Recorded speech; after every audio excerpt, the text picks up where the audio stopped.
எல்லாருக்கும் வணக்கம். தங்க மாமி சமையல் சேனல்ல இருந்து மாமி பேசுறேன்.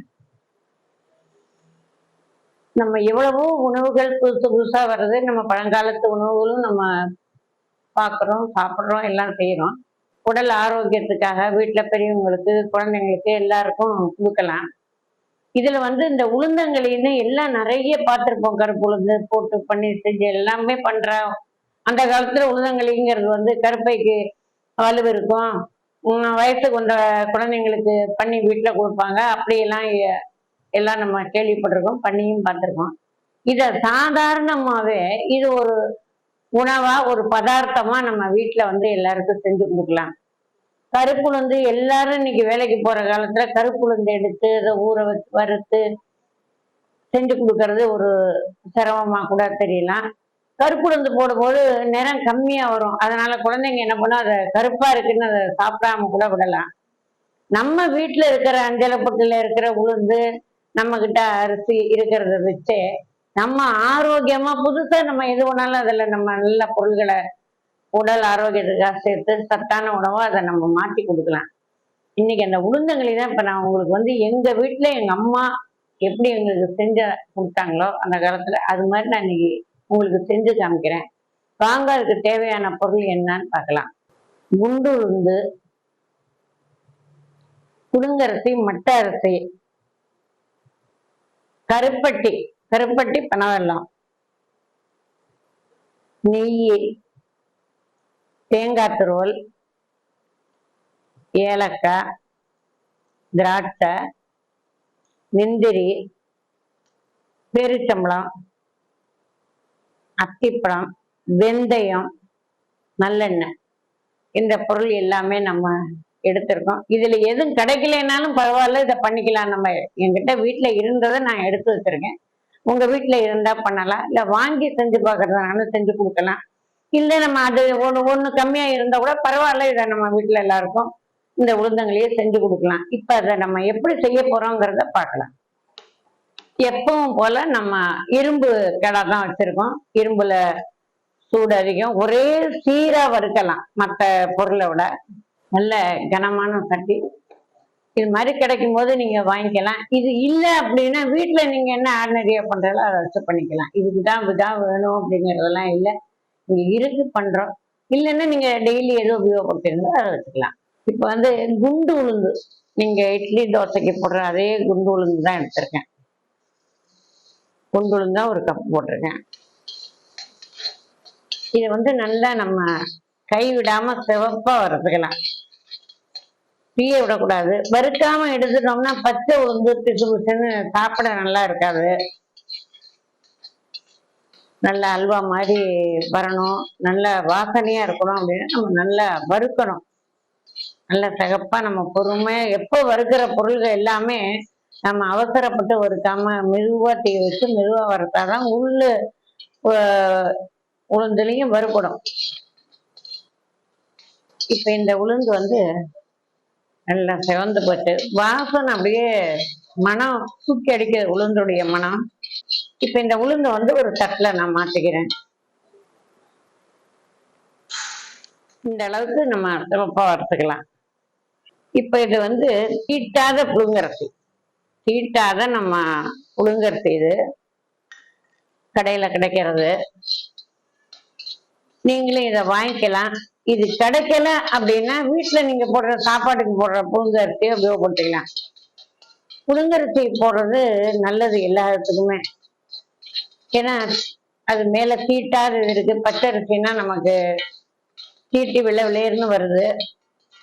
புழுங்கரிசி எப்படின்னா பாயில் பண்ணது நமக்கு உடம்புக்கு நல்லதுதான். இது மாதிரி மட்டை அரிசி, வேற எந்த அரிசி உங்களுக்கு கிடைக்கிறதோ அந்த அரிசி கூட நீங்க வச்சுக்கலாம். அந்த காலத்துல பெரும்பாலும் அரிசி தான் எல்லாருக்குமே பிரதான உணவா இருந்தது. அதனால எல்லாமே அரிசியை வச்சுதான் எல்லாமே பண்ணக்கூடிய காலங்களா இருந்தது.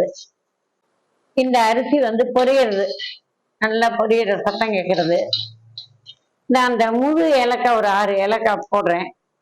இதுலயே போட்டோம்னா நம்ம ஏலக்காய் பொடி தனியா போட வேண்டாம், இந்த தோலும் சேர்ந்து எல்லாமா மசிஞ்சிடும். இப்ப அரிசி, ஏலக்காய் எல்லாமே வறுத்த வாசனை நல்லா வருது. நல்லா அந்த அரிசியை வறுத்தாச்சு. இப்ப நான் அடுப்பை அணைச்சிட்டு கொஞ்சம் சூட்ல ஒரு நிமிஷம் இதை மறுபடியும் நல்லா பெரட்டிட்டு இந்த உளுந்தோட நான் இதை வந்து மாத்திக்கிறேன். இந்த அரிசி நல்லா செவப்பாயி ஏலக்காய் எல்லாம் வறுத்துட்டோம். அரிசி உளுந்து எல்லாம் செகப்பா வறுத்தாச்சு. ஏலக்காய் இதோட போட்டு நான் வறுத்துட்டேன். இப்ப கடைசியா இந்த சட்டியில வெந்தயத்தை நான் ஒரு 2 ஸ்பூன் வச்சிருக்கேன். வெந்தயத்தை பற்றி உங்களுக்கு தெரியும், வயிற்றுக்கு புண்ணை ஆற்றும், குளுமையான பொருள். சுகரு டேப்லெட் சாப்பிட்றவா எல்லாருக்குமே வெந்தயம் வந்து நம்ம எவ்வளவு சேர்க்கிறோமோ அவ்வளவு நல்லது. இதுல வந்து 2 ஸ்பூன் வெந்தயம் வந்து நான் வந்து இதையும் வறுத்து இதோட போட்டு ஆற வச்சு அரைத்து காமிக்கிறேன். வெந்தயத்தை நான் தனியா தான் வறுக்கிறேன். நல்ல வெந்தயம் சிகப்பா வறுத்துட்டு இதோட நான் வெந்தயத்தையும் சேர்த்துறேன்.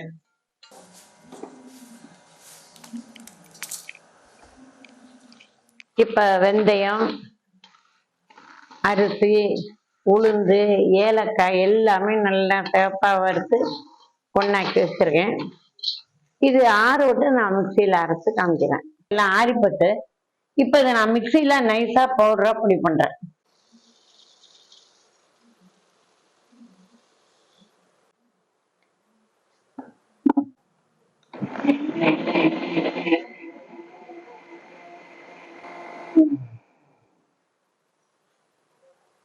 இப்ப இந்த மாவு நான் நைஸா அரைச்சிருக்கேன். இங்க பாருங்க, ஏலக்காய் உளுந்து எல்லாம் அப்படியே வாசனை, அப்படியே இந்த மாவே சாப்பிடலாமலும் ஒரு வாசனை வரும். இப்ப இந்த மாவை உங்களுக்கு தட்டுல மாத்தி காமிக்கிறேன். இப்ப இந்த மாவு நைஸா அரைச்சு எடுத்தாச்சு. இப்ப நான் கிண்டாலியம் தட்டி வச்சிருக்கேன் நல்லா நம்ம கலர்றதுக்காக. இப்ப வெல்லம் வந்து 1 கப்பு நைஸா உடைச்சிருக்கேன். இந்த 1 கப்பு கருப்பட்டி வெல்லத்துக்கு 1 கப்பு நான் தண்ணி ஊத்துறேன். இன்னொரு 1/2 கப்பு ஊற்றிக்கலாம். 1 கப்பு கருப்பட்டி வெல்லத்துக்கு 1/2 கப்பு நான் தண்ணி வச்சிருக்கேன். இந்த வெல்லம் கரைஞ்ச உடனே நம்ம வடிகட்டிக்கணும். இந்த கருப்பட்டி கரைஞ்சா போறோம், வடிகட்டிட்டு இத மறுபடியும் செய்யலாம். இப்ப இந்த வெல்லம் நல்லா கரைஞ்சு போச்சு. இப்ப கொஞ்சம் வடிகட்டிக்கலாம். நம்ம பனை வெல்லத்துல கல்லு மண் எல்லாமே இருக்கும், வடிகட்டிப்போம்.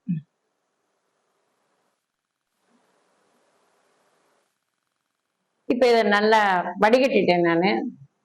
இப்ப இந்த சட்டியா கல்லு மண் இல்லாம நல்லா அலம்பிட்டு வச்சிருக்கேன். இப்ப இந்த கருப்பட்டி தண்ணிய பாதி நான் ஊத்துறேன். இதுல மீதி பாதியில மாவு போட்டு கரைக்க போறேன். இது கொஞ்சம் ஆறட்டும், இந்த வெல்லம் இன்னும் நல்லா காயட்டும். மீதி பாதி வெள்ளை கரைசல்ல இந்த மாவை போட்டுக்கிறேன்.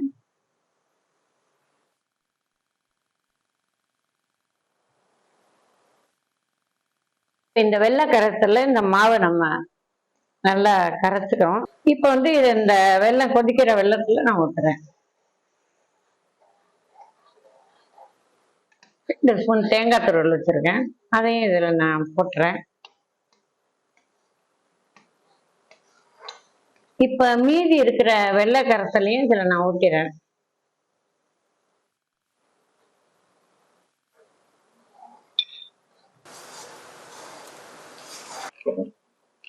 இப்ப இந்த மாவு கெட்டி ஆயிடுத்து.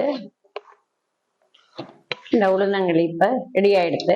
இப்ப வந்து 2 ஸ்பூன் நல்லெண்ணெய் சேர்க்கலாம். நல்லெண்ணெய் இடுப்புக்கு வலுவு, உடம்புக்கு நல்லது. அந்த காலத்துல நல்லெண்ணெய் இதுல சேர்க்கிற பழக்கம், அதனால 2 ஸ்பூன் நல்லெண்ணெய் நான் சேர்த்திருக்கேன்.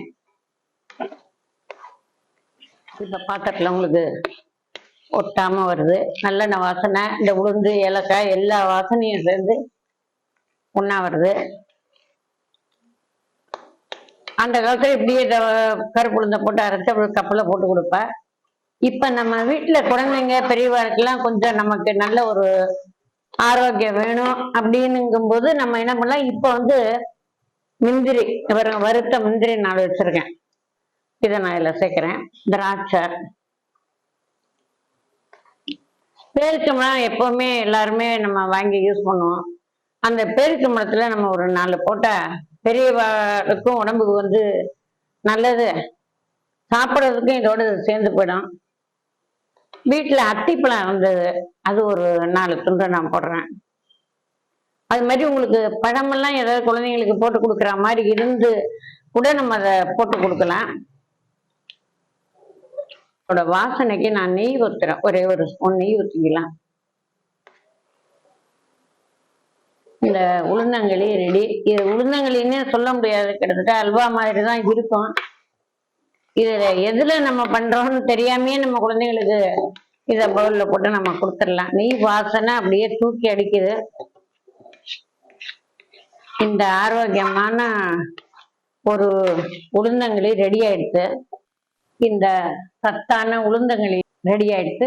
ரொம்ப ஈஸியா பண்ணிடலாம். நம்ம கிட்ட இருக்கிற பொருள் போறோம், அரிசி உளுந்து எல்லாமே எல்லாருக்கிட்டையுமே இருக்கும். வீட்டுல இருக்கிறத வச்சு நீங்க இந்த ஆரோக்கியமான ஒரு உளுந்தங்களியை பண்ணி கொடுக்கலாம்.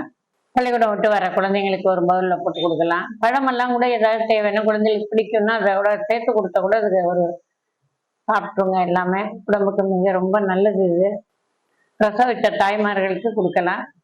இடுப்புக்கு வலு, உடம்புக்கு ரொம்ப நல்லது. இதை ஒரு முறை உங்க வீட்டுல செஞ்சு பாருங்க. அப்படி மாவு உங்களால ரெடி பண்ண முடியல, நேரம் இல்லை, தெரியல அப்படின்னா எங்களோட டிஸ்கிரிப்ஷன் பாக்ஸ்ல நம்பர் கொடுத்துருக்கோம். தேவையா இருந்தா கால் பண்ணுங்க, உங்களுக்கு நாங்க அனுப்பி தரோம். எப்பவும் உளுந்தங்களி மாவு இங்க நாங்க ரெடி பண்ணி வச்சிருப்போம். உங்களுக்கு தேவைன்னா நீங்க கான்டாக்ட் பண்ணலாம். நீங்க ஒரு முறை செஞ்சு பார்த்துட்டு கமெண்ட் பாக்ஸ்ல கமெண்ட் பண்ணுங்க. தங்கமாமி சமையலை சப்ஸ்கிரைப் பண்ணுங்க. அடுத்து ஒரு நல்ல ரெசிபியோட உங்களை எல்லாரையும் சந்திக்கிறேன். நன்றி, வணக்கம்.